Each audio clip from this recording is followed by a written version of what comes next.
Thank you all for joining us. As we continue to navigate these unique and challenging times, we wanted to once again put together some thought leaders to tackle the topics of suspending employer contributions and layoffs versus furloughs. Joining me today are Peter Nadeau, a partner and consultant at FIA, and Tim Brown and Dominic DeMattis from Thompson Hine. Peter? Yeah, thanks, Ryan. What a roller coaster we've been on. 2020 started off strong, but the spread of COVID-19 changed everything.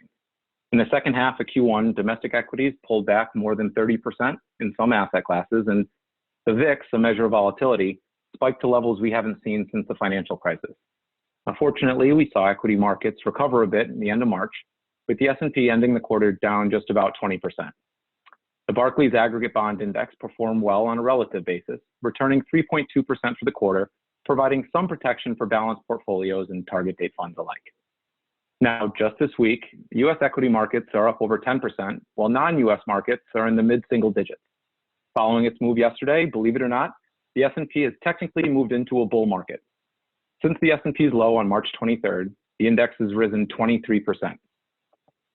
As of the close of the market yesterday, which was April 8th, the S&P was down 14.4% year-to-date, and the AG was up 3.4%. Same measure. This is certainly a welcome reprieve. Now, we do expect the virus will continue to impact global economies for the foreseeable future.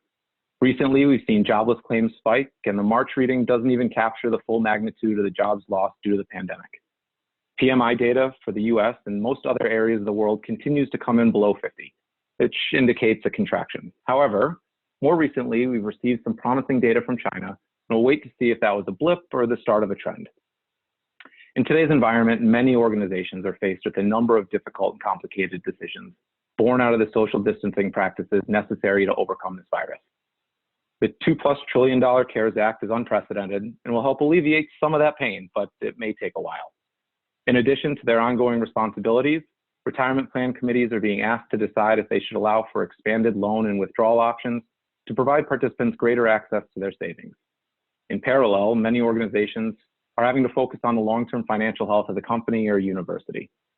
As Ryan mentioned, we're fortunate today to be joined by Tim and Dominic from Thompson Hine, who will provide a bit of clarity pertaining to a couple of these tough decisions. Gentlemen? Thank you. Many plan sponsors suddenly find themselves with an extraordinary and sudden need to preserve cash.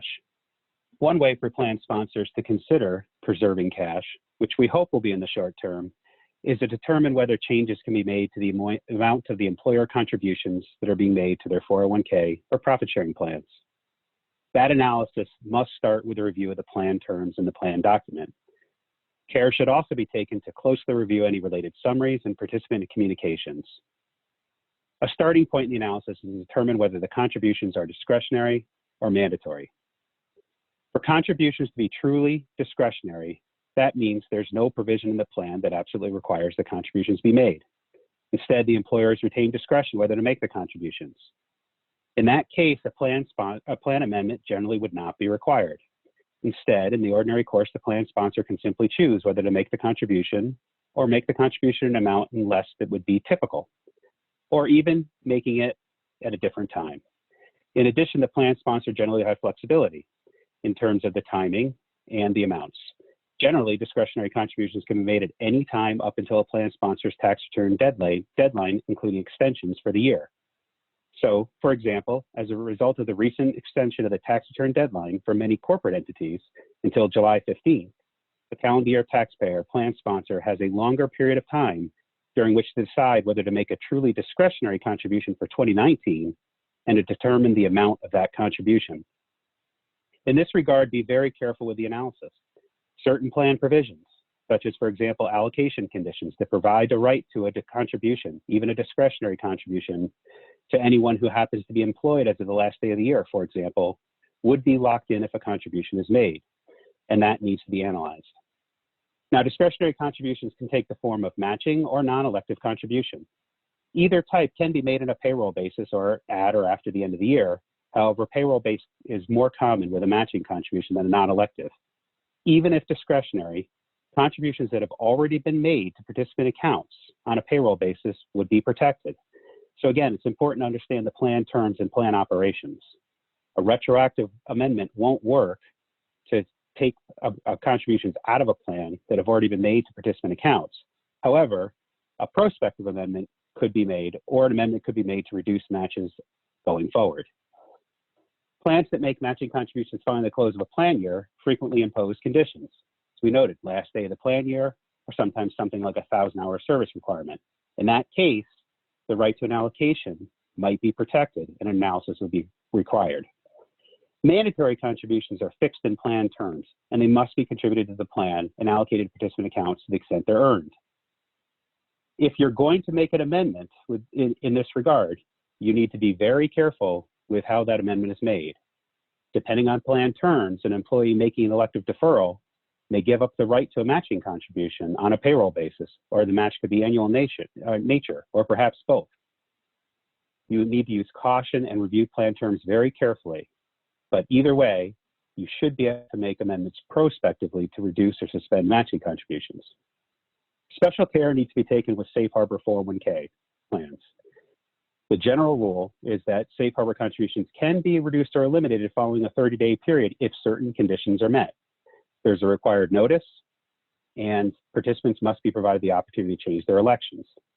It would also have non-discrimination ramifications for the plan, as the plan would not be able to rely on the Safe Harbor, but instead would be required to pass the ACP and ADP for the testing year, using a current testing method. Contributions may be reduced or suspended mid-year if there's been a reservation of rights to suspend or reduce during the year in the Safe Harbor notice, or if the employer is operating in an economic loss.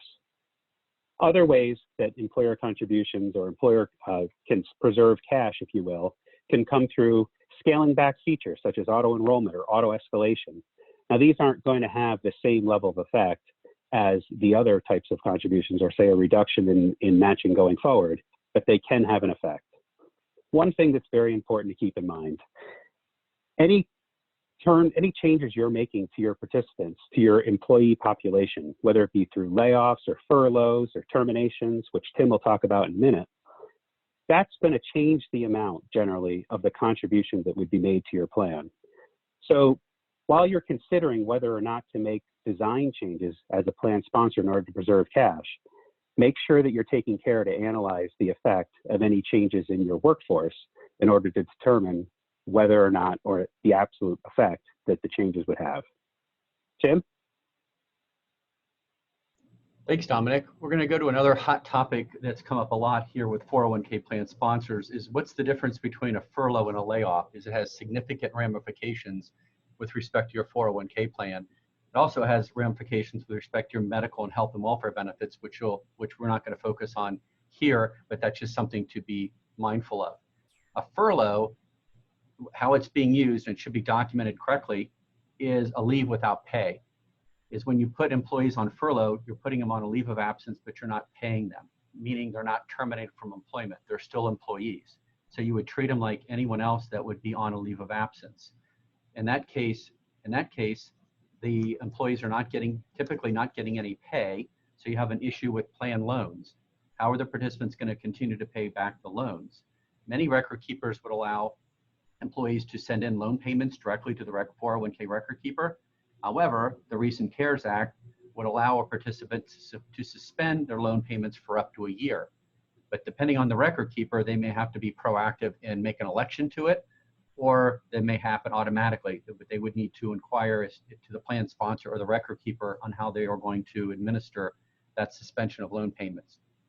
And then it's still the issue of how those loan payments will then get reamortized and the loan get extended after that 1 year period, for which we're still waiting on guidance from the IRS. Another issue is, can they get any distributions from the 401k? And the answer is not necessarily, because they're not terminated from employment.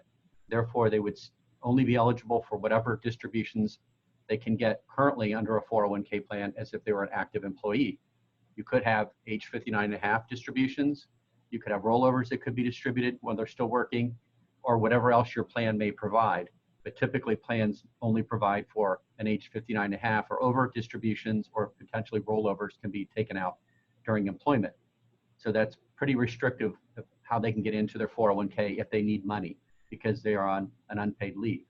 However, the CARES Act that was recently passed If your plan sponsor has implemented and elected these provisions, you could get up to a $100,000 distribution from your plan account or up to a $100,000 loan.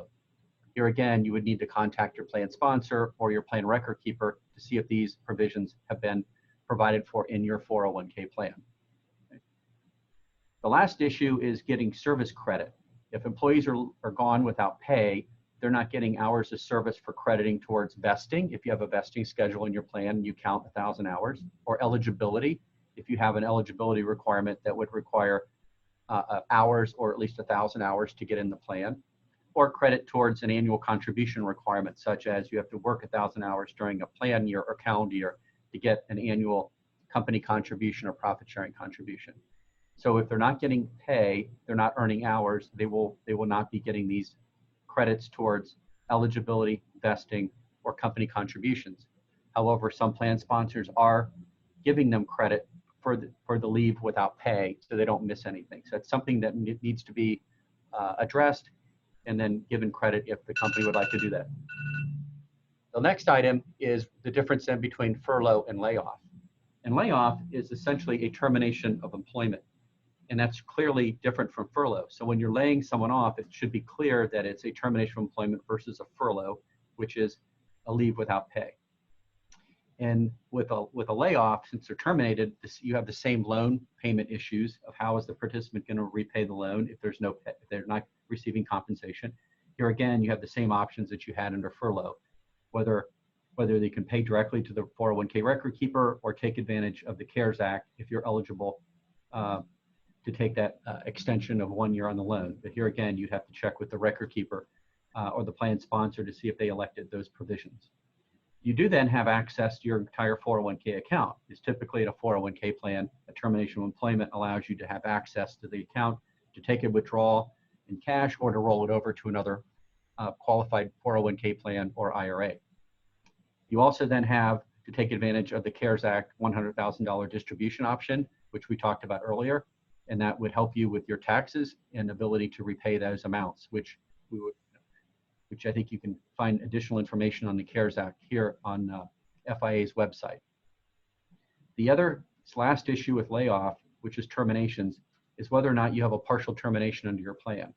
If your plan has a vesting schedule, you could have to be required to vest any of those employees who were laid off or were terminated from employment due to your downsizing or layoff event, which is related to the coronavirus. The rule of thumb is 20%. So if you're going to have more than 20% of your employees be laid off or terminated in any consecutive period of time that's related to this coronavirus or any downsizing, you would need to go back and seriously look at, do you need to 100% vest those employees who have terminated from employment? That's not a hard, fast rule. There's a lot of facts and circumstances, but it's an issue you should be addressing with your attorney or with your plan administrator to see whether or not you're going to need to 100% vest these employees who are terminated. Or, as typically plan sponsors do in these situations, they would just go ahead and vest participants as an added benefit for being terminated or laid off. And that concludes, and I want to turn it back to Ryan. Great. Thank you, Tim, and Peter and Dominic, thank you as well. Thank you for all those great insights, lots of great information for sponsors and employers navigating the current environment. We also want to thank everyone for listening. Stay safe and stay healthy. Thank you.